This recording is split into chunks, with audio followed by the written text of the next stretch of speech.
Привет всем модным девчонкам! Это программа «Зеркальце», и здесь, как всегда, кипит работа над креативными вещами. Меня зовут Альфия, а вместе со мной сегодня в мастерской Эвелина. Всем привет! В мастерской мы уже встречались с Эвелиной.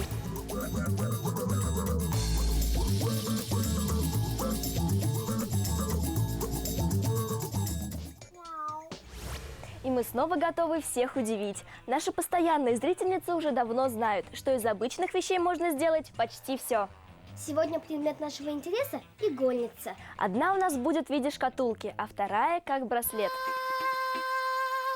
Для игольницы нам понадобится стеклянная баночка, Ткань, липучка, немного синтепона, нитки, иголки термоклей. и тесьма с цветочными мотивами. Сперва сделаем игольницу в виде шкатулки. Перерисуем крышку. И делаем второй рисунок, только с припусками.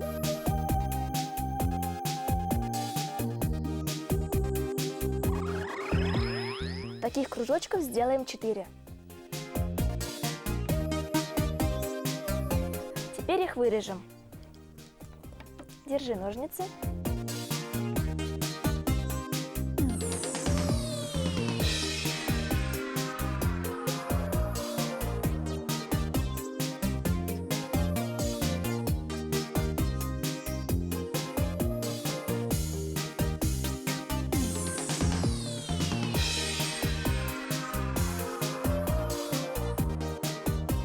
Эвелин, у тебя готово? Да, Теперь берем кружочки, накладываем друг на друга.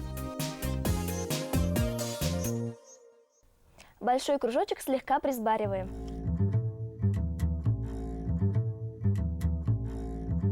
Внутрь набейте синтепон.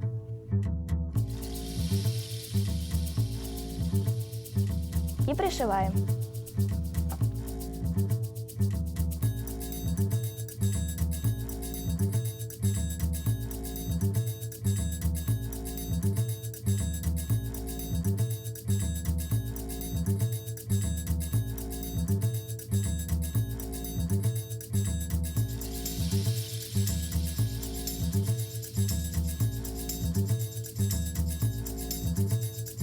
Кстати, самое древнее изобретение человека – это игла.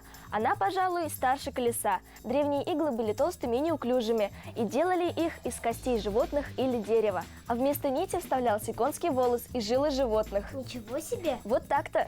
С течением времени люди научились добывать металл, и иглы стали делаться из железа. Первые железные иглы были найдены в Баварии. В то время они были немного иначе. Вместо ушка, то есть, был тупой кончик, который просто загибался маленьким колечком. В античных государствах тоже знали железную иглу. Иглы, найденные в Древнем Египте, по внешнему виду практически не отличались от современных. Первую стальную иглу нашли в Китае, а в России стальные иглы появились лишь в 17 веке, хотя возраст костяных игл, найденных на территории России, примерно 40 тысяч лет. Итак, подушечки у нас готовы. Одну мы пока отложим, а вторую приклеим на крышечку с помощью термоклея. С термоклеем работаем аккуратно.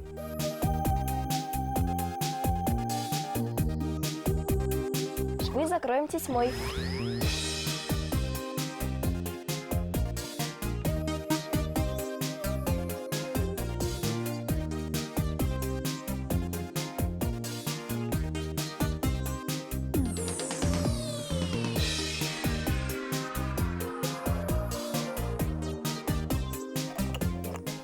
Наша игольница готова. Давай туда положим пуговицы и воткнем иголки. Давай.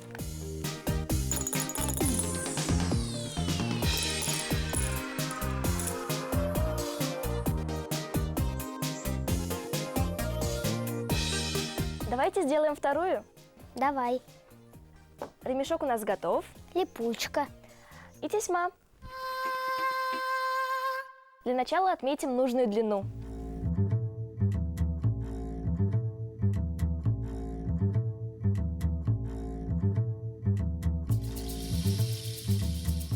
Приклеиваем липучку. 3 сантиметра достаточно.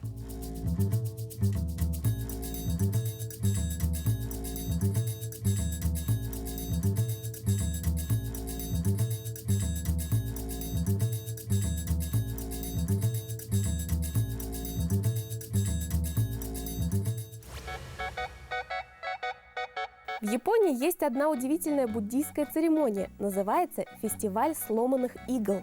Проходит фестиваль по всей Японии уже более 1000 лет, 8 декабря. Раньше в нем принимали участие только портные, сегодня любой, кто умеет шить. А вот в Италии, в Милане, одна из самых мировых столиц моды, есть памятник «Иголка, нитка и узелок», который состоит из стальной иглы с разноцветной ниткой из стекловолокна и узелка, выглядывающего из-под земли в маленьком фонтанчике через дорогу.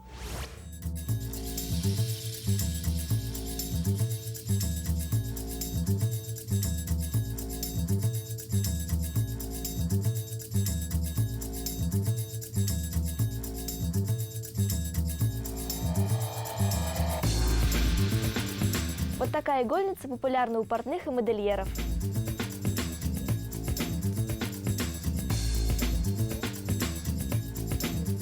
Нравится? Очень. Игольницу мы украсили, а теперь посмотрим, как сделали оригинальную прическу Эвелине.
Креативные идеи всегда актуальны, и, конечно же, мы не могли обойти обычную игольницу. В одной из прошлых передач мы уже создавали дизайнерскую игольницу в виде кактуса. Ну а если фантазия разыграется не на шутку, то можно придумать еще оригинальней.